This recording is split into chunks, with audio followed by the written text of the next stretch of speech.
TV, a unique experience for the whole world.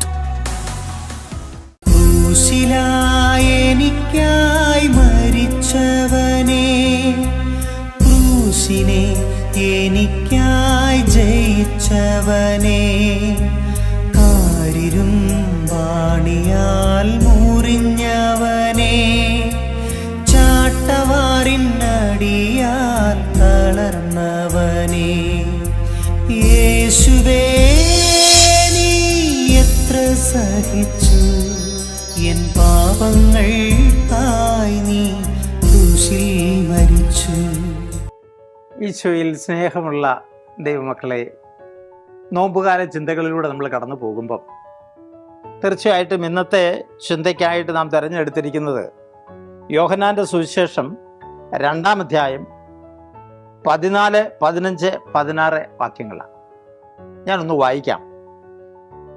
കാള, ആട്, പ്രാവ് എന്നിവ വിൽക്കുന്നവരെയും നാണയം മാറ്റാനിരിക്കുന്നവരെയും ദേവാലയത്തിൽ അവൻ കണ്ടു. അവൻ കയറുകൊണ്ട് ഒരു ചമ്മട്ടി ഉണ്ടാക്കി അവയെല്ലാം ആടുകളോടും കാളകളോടും കൂടെ ദേവാലയത്തിൽ നിന്ന് പുറത്താക്കി. നാണയമാറ്റക്കാരുടെ നാണയങ്ങൾ ചിതറിക്കുകയും മേശകൾ തട്ടിമറിക്കുകയും ചെയ്തു. പ്രാവുകളെ വിൽക്കുന്നവരോട് അവൻ കൽപ്പിച്ചു, ഇവയെ ഇവിടെ നിന്ന് എടുത്തുകൊണ്ട് പോകുവിൻ. എൻ്റെ പിതാവിൻ്റെ ആലയം നിങ്ങൾ കച്ചവട സ്ഥലം ആക്കരുത്. പ്രിയമുള്ളവരെ, പിതാവിൻ്റെ ആലയം കച്ചവട സ്ഥലം ആക്കുന്നതിന് ചാട്ടവാറെടുത്ത കർത്താവ്. ഈ നോമ്പിന്റെ ചിന്തകളിലേക്ക് നമ്മൾ കടന്നു പോകുമ്പോൾ നമ്മുടെ ഹൃദയമാവുന്ന ദേവാലയത്തിൽ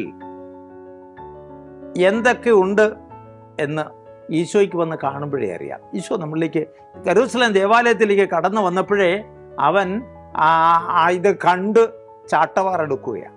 നമ്മുടെ ഹൃദയ കവാടത്തിലേക്ക് ഈശോ ഇന്ന് കടന്നു വന്നു കഴിഞ്ഞാൽ എന്തായിരിക്കും ഈശോ ചെയ്യുക എന്നത് ചിന്തിച്ചുകൊണ്ട് നമ്മുടെ ജീവിതത്തെ പുനഃക്രമീകരണം നടത്തുവാൻ നമുക്ക് ഒന്ന് ആഗ്രഹിക്കാം. ഈ ചിന്തകളിലേക്ക് കടന്നു പോകുന്നതിന് മുമ്പ് ഒരു പാട്ടിൻ്റെ ഒരു ഈരടി ഞാനൊന്ന് പാടിക്കോട്ടെ. നമുക്കെല്ലാവർക്കും അത് പഠിക്കാവുന്നത്. യേശുവേ നിന്റെ രൂപമേ എൻ്റെ കണ്ണുകൾക്കെത്ര സൗന്ദര്യം, ശിഷ്യനാകുന്ന എന്നെയും നിന്നെ പോലെയാക്കണം മുഴുവൻ. നമുക്കെല്ലാവർക്കും ചേർന്ന് ഈ പാട്ട് പാടി പഠിച്ചുകൊണ്ട് ഈ നോമ്പുകാലം ഒന്നല്ല, നമ്മുടെ ജീവിതകാലത്തുടനീളം നമ്മൾ ജോലി ചെയ്യുമ്പോഴും നടച്ച് സഞ്ചരിക്കുമ്പോഴും ഒക്കെ ഈ പാട്ട് നമ്മുടെ ഹൃദയത്തിൽ ഉണ്ടായിരിക്കട്ടെ. അതിൻ്റെ അർത്ഥം മനസ്സിലാക്കിയ പാടിയാൽ മതി. ഒന്നുകൂടെ നമുക്ക് പാടാം. ഈശോയേ നിന്റെ രൂപമേ എൻ്റെ കണ്ണുകൾക്കെത്ര സൗന്ദര്യം, ശിഷ്യനാകുന്ന എന്നെയും നിന്നെ പോലെയാക്കണം മുഴുവൻ. നമ്മളെ മുഴുവനായിട്ട് ഈശോയെ പോലെയാക്കിയെടുക്കുവാൻ നമുക്ക് ആഗ്രഹിക്കാം. ജ്ഞാനസ്നാന സ്വീകരണത്തിലൂടെ ദൈവമക്കളുടെ പദവിയിലേക്ക് നമ്മൾ എത്തിയവരാ. ഈ ബോധ്യം ആഴത്തിലുണ്ടാകണം. യോഹന്നാന്റെ സുവിശേഷം 1-ാം അധ്യായം 12-ാം വാക്യത്തിൽ ഇങ്ങനെ കാണുന്നുണ്ട്: തന്നെ സ്വീകരിച്ചവർക്കെല്ലാം, തൻ്റെ നാമത്തിൽ വിശ്വസിക്കുന്നവർക്കെല്ലാം ദൈവ മക്കളാകുവാൻ അവൻ കഴിവ് നൽകി. തന്നെ സ്വീകരിച്ചവർക്കെല്ലാം, തൻ്റെ നാമത്തിൽ വിശ്വസിക്കുന്നവർക്കെല്ലാം ദൈവ മക്കളാകുവാൻ അവൻ കഴിവ് നൽകി. ദൈവ മക്കളുടെ പദവിയിലേക്ക് നമ്മൾ ഉയർന്നത് മാമോദീസായിലൂടെയാണ്. മാമോദീസായിലൂടെ നമുക്ക് ദൈവമക്കളുടെ പദവിയിലേക്ക് നമ്മൾ ഉയർന്നു. ഘട്ടം ഘട്ടമായിട്ട് അതിൻ്റെ വളർച്ച നമുക്ക് എടുക്കുന്നുണ്ട്. മാമോദീസ കഴിഞ്ഞു, നമ്മൾ മുന്നോട്ട് വന്നു. നമ്മൾ ആദ്യ കുർബാന സ്വീകരണം നടത്തുന്നു, സ്ഥൈര്യലേപനം നടത്തുന്നു, വിശുദ്ധ കുർബാനയിൽ അനുദിനം പങ്കുചേർന്നുകൊണ്ട് അനുദിനം ഈശോയെ സ്വന്തമാക്കിക്കൊണ്ട് ജീവിതത്തിൻ്റെ എല്ലാ മേഖലകളും വാഹുന്ന ഉദാശയോ പൗരോഹിത്യം ഉദാശയോ ഒക്കെ സ്വീകരിച്ചുകൊണ്ട് നമ്മൾ വളർച്ചയിൽ നിന്ന് വളർച്ചയിലേക്ക് പോവുകയാണ്. ഇതൊക്കെ ഉൾക്കൊണ്ടുകൊണ്ട് സഭാമാതാവ് നമുക്കിതെല്ലാം തന്ന് നമ്മളെ വളർത്തുമ്പോഴും നമ്മൾ ഇന്നും ആദ്യത്തെ സ്റ്റേജിൽ നിന്ന് ഒട്ടും മുന്നോട്ട് വരാതെ ഇതൊക്കെ ഒരു ചടങ്ങ് പോലെ കടന്നു പോകുന്നുവെങ്കിൽ ഈ നോമ്പുകാലം നമ്മളോട് ദൈവം ചോദിക്കുന്നുണ്ട്, നീ എവിടെയാ? ആദത്തോട് ചോദിച്ചു, ആദം നീ എവിടെ? ഈ ചോദ്യം ഇന്ന് നമ്മളോട് ചോദിക്കുന്നില്ലേ? ജെറൂസലേം ദേവാലയത്തിലേക്ക് കടന്നു ചെന്ന ദൈവത്തിന് അവിടെ പ്രാർത്ഥന ഇല്ലാതെ പോകുന്ന സംവിധാനങ്ങൾ കണ്ടപ്പം കർത്താവ് അതിനെ നിയന്ത്രിക്കാൻ ശ്രമിക്കുകയാണ്. അവിടെ ഈശോ കണ്ടത് കാള, ആട്, പ്രാവ് ഇവ വിൽക്കുന്നവരെയും നാണയമാറ്റക്കാരെയുമാണ്. നമ്മുടെ ഹൃദയമാവുന്ന ദേവാലയത്തിലേക്ക് കടന്നു വീഴുമ്പം ഈ കാള ഒരു പ്രതീകമാണ്. ആരുടെ മുമ്പിലും വഴങ്ങാതെ തലയും കുലുക്കി ആരാടാ ഇങ്ങോട്ട് വാ ഞാൻ കാണിച്ചു തരാമെന്ന് പറഞ്ഞ് ഇടിച്ചു മലത്താൻ കാത്തു നിൽക്കുന്ന, അതിന് ആവേശത്തോടെ മുന്നോട്ട് ഗമിക്കുന്ന സ്വഭാവമാണ് കാളയുടെ. നമുക്കറിയാം. എൻ്റെ ഹൃദയത്തിൻ്റെ ഉള്ളിൽ ഈ കാളയുടെ അനുഭവമുണ്ടോ? ആര് പറഞ്ഞാലും വഴങ്ങാതെ, ആരെയും അനുസരിക്കാതെ, ഞാൻ എല്ലാത്തിൻ്റെയും എല്ലാം എന്ന് പറഞ്ഞ് നടക്കുന്ന സ്വഭാവത്തിൻ്റെ പരിണത ഫലം അനുഭവിക്കുന്ന ഒരു കാലഘട്ടത്തിലാണ് നമ്മളിന്ന് പോകുന്നത്. ധിക്കാരികളായ ഭരണാധിപന്മാര് രാജ്യത്തെ ജനങ്ങളെയും മുട്ടിച്ച് തേച്ചു കഴുകുന്ന അവസ്ഥ. ഇന്നത്തെ യുദ്ധം പോലും അതിൻ്റെ പരിണത ഫലമല്ലേ? പ്രിയമുള്ളവരെ, ഇവിടെയൊക്കെ നമ്മളെ കൊണ്ടാവുന്ന തലത്തിൽ, ഈ തലത്തിൽ നമ്മുടെ കൊച്ചു ഭവനത്തിലെ ഈ കാളയുടെ സ്വഭാവം എടുക്കുന്നു. നമ്മുടെ കൊച്ചു സമൂഹത്തിലെ, നമ്മുടെ കൊച്ചു ഇടവകയിലെ കാളയെപ്പോലെ മറ്റുള്ളവരെ ചവിട്ടി മെതിക്കാൻ, കാളയെപ്പോലെ ഇടിച്ചു തകർക്കുവാൻ, ആരെയും അനുസരിക്കാതെ താൻ പോരുമയിലും താനെന്ന ഭാവത്തിലും ഇടവക ദേവാലയത്തിലോ നമ്മുടെ കുടുംബത്തിലോ നമ്മൾ ആരെങ്കിലും ജീവിക്കുന്നെങ്കിൽ ഇന്നത്തെ ദിവസം ഈശോ നമ്മളോട് പറയുന്നത്, ഈ ദൂഷിച്ച സ്വഭാവം നീ എടുത്ത് മാറ്റിക്കളയുക. നിന്റെ ഹൃദയത്തിൽ നിന്ന് ഇത് മാറ്റുക.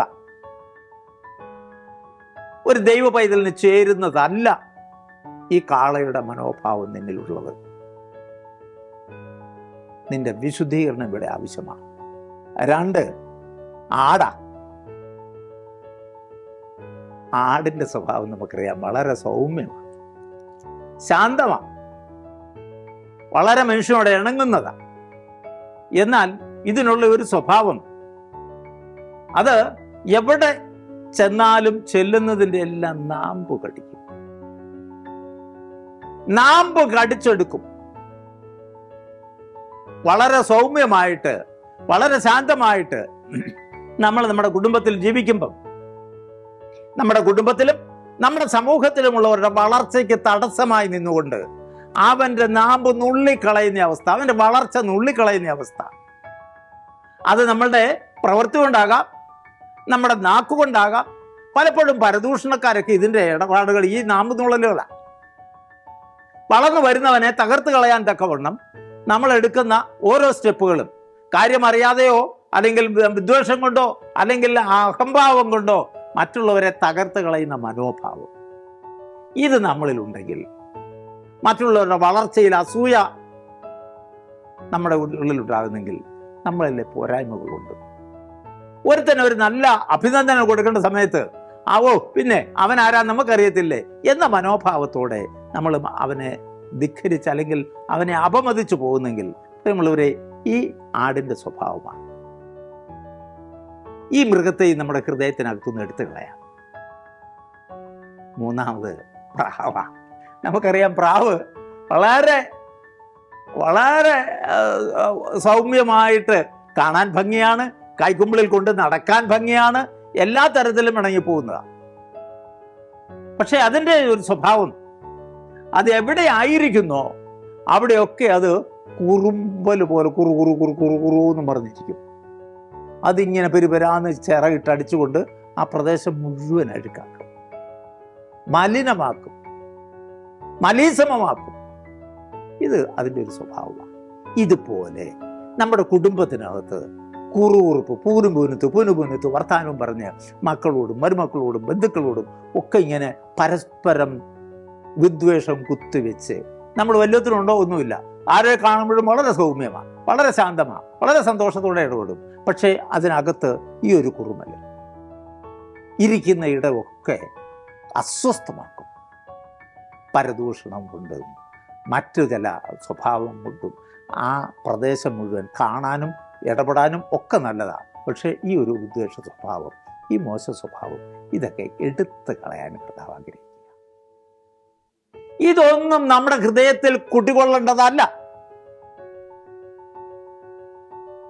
ദൈവം സ്നേഹമാകുന്നു, സ്നേഹത്തിൽ വസിപ്പിൻ. സ്നേഹമാണ് സർവോത്കൃഷ്ടം. ഈ ഒരു സ്നേഹത്തിന്റെ വക്താവായി, സ്നേഹത്തിൽ നിറഞ്ഞ് നമ്മളിലേക്ക് ത്യാഗത്തോടു കൂടി നമ്മളിലേക്ക് കടന്നു വന്ന് നമ്മളിൽ വസിക്കുവാൻ ആഗ്രഹിക്കുന്ന ഈശോയുടെ ആ മനോഭാവം നമുക്കുണ്ടാവണം. ദുഷ്ടനും ശിഷ്ടനും വേണ്ടി, എല്ലാവർക്കും വേണ്ടി സൂര്യനെ ഉദിപ്പിക്കുകയും മഴ പെയ്യുകയും ഒക്കെ ചെയ്യുന്ന, എല്ലാവരെയും സ്നേഹിക്കുന്ന ആ ഒരു മനോഭാവം നമ്മളിൽ ഉണ്ടാകാൻ നമുക്ക് ആഗ്രഹിക്കാം. മറ്റൊരു ചിന്ത, നാണയമാറ്റക്കാരാ. നാണയമാറ്റക്കാരുടെ മനോഭാവക്കാരാ നമ്മളിൽ ഏറിയ പങ്കാളികളോ. എനിക്കെന്തു കിട്ടും, എല്ലാത്തിൽ നിന്നും എനിക്ക് എന്തെങ്കിലും കിട്ടണം, എല്ലാത്തിൽ നിന്നും ഞാൻ അത് ചെയ്താൽ എനിക്കെന്തു കിട്ടും, ഞാൻ അങ്ങോട്ട് പോയാൽ എനിക്കെന്തു കിട്ടും, എല്ലാത്തിനും നമ്മൾ ലാഭം കണ്ടെത്തുന്നവരാ. പ്രിയമുള്ളവരെ, ലാഭം കണ്ടെത്തി നമ്മൾ വന്നു ചേർന്നത് നമ്മുടെ കുടുംബത്തിനകത്തേക്കാണ്. മക്കൾക്ക് ജന്മം കൊടുക്കുന്നതിൽ പോലും ലാഭേച്ഛയോടെ ജീവിക്കുന്ന ദുഷ്ടഹൃദയത്തിന്റെ ഉടമകളായി നമ്മൾ മാറിയിട്ടില്ലേ? മനുഷ്യനെ സൃഷ്ടിച്ച ദൈവം പറഞ്ഞത്, സന്താനപുഷ്ടിയുള്ളവരായി പെരുകി ഭൂമിയെ കീഴടക്കുവിൻ. സന്താനപുഷ്ടിയുള്ളവരായി പെരുകി ഭൂമിയെ കീഴടക്കാൻ, അതാണ് ദൈവം ആദ്യമായി തന്ന വാഗ്ദാനം, അനുഗ്രഹം. ഇന്ന് നമ്മൾ സന്താനങ്ങളെ എങ്ങനെ ഇല്ലാതാക്കാമെന്ന് പഠിച്ച് അതിന് PhD എടുത്ത് നടക്കുക. അതിന് പല കാരണങ്ങളാണ്. ഇതുങ്ങളെയൊക്കെ പോറ്റണമെങ്കിൽ ചെലവില്ലേ? ഇപ്പോഴത്തെ വിദ്യാഭ്യാസത്തിലെ ചെലവിൽ 100 ന്യായങ്ങളാ പറയുക. എന്തിലും ലാഭം കണ്ടെത്തി മക്കളെ നിയന്ത്രിച്ചു 1 or 2 ആക്കി, അത് മതി. ബാക്കിയൊക്കെ നമുക്ക് അനർത്ഥങ്ങളാ. ഇത് മാറ്റിപ്പോയിരിക്കുന്ന മാതാപിതാക്കള് ഇന്ന് മക്കളും ലാഭം കണ്ടെത്തുക എന്ന് ഓർക്കണം. മാതാപിതാക്കളുടെ കൂടെ നിന്ന് അവരെ സംരക്ഷിക്കുന്നത് നഷ്ടക്കച്ചവടമാ. അവരവരുടെ ജോലിക്ക് പോവുക, ഇതുങ്ങളെ എവിടെയെങ്കിലും അനാഥാലയത്തിൽ അവിടെയും ലാഭം അവരും കാണാൻ തുടങ്ങി. ഇന്ന് അനാഥാലയങ്ങൾ വർദ്ധിക്കുന്നതിന് ഉത്തരവാദി ആരാ? ഞാനും നിങ്ങളും. നമുക്ക് ദൈവം തന്ന വചനങ്ങളെ തള്ളിക്കളഞ്ഞുകൊണ്ട് നമ്മുടെ ഇഷ്ടമനുസരിച്ച് നമ്മുടെ ലാഭത്തിന് വേണ്ടിയിട്ട്, നമ്മുടെ സൗകര്യത്തിന് വേണ്ടിയിട്ട് പൊക്കൊണ്ടിരിക്കുന്നതിന്റെ പരിണത ഫലമല്ലേ? പലപ്പോഴും നമ്മുടെയൊക്കെ സ്ത്രീകള് അവരുടെ സൗന്ദര്യം വർദ്ധിപ്പിക്കാൻ മക്കൾക്ക് മുല കൊടുക്കാതിരിക്കുന്ന തള്ളമാരില്ലേ? സ്ഥാനത്തിന്റെ സൗന്ദര്യം പോകും. പ്രിയമുള്ളവരെ, അതൊക്കെ സനാർബുദം കയറി നിറഞ്ഞു. മക്കൾക്ക് ജന്മം കൊടുക്കുന്നതിന് തടസ്സമായി നിൽക്കുന്ന ആ ഗർഭപാത്രം ഇന്ന് അസ്വസ്ഥപൂർണമാ. ക്യാൻസറിന്റെ കേന്ദ്രങ്ങളായി മാറുകയാണ്. പ്രിയമുള്ളവരെ, ഇതൊക്കെ കണ്ടാലെങ്കിലും ഇനിയെങ്കിലുമുള്ള മക്കളോട് പറഞ്ഞു കൊടുക്കുകയോ അല്ലെങ്കിൽ മക്കൾ ഇത് കണ്ട് പഠിക്കുകയോ ചെയ്യുന്നുണ്ടോ? നമ്മുടെ കുടുംബങ്ങളിൽ മക്കളില്ല. പരിണിത ഫലം വളരെ കുറഞ്ഞൊന്നുമല്ല. ദൈവത്തിൻ്റെ കൽപ്പന ലംഘിച്ച് നമ്മുടെ സ്വാർത്ഥതയ്ക്ക് നമ്മൾ കടന്നു പോകുമ്പം നമ്മുടെ ജീവിതങ്ങളിലൊക്കെ പ്രതിസന്ധി ഉണ്ടെന്ന് മറന്നു പോകണ്ട. കർത്താവിൽ നിന്ന് അകലും തോറും നമുക്ക് അനർത്ഥങ്ങൾ നമ്മളിലേക്ക് കയറി വരും. നമ്മുടെ ഹൃദയം എന്തെങ്കിലും കൊണ്ട് നിറയും. ദൈവമില്ലാത്തടത്ത് സാത്താൻ കയറി വരും.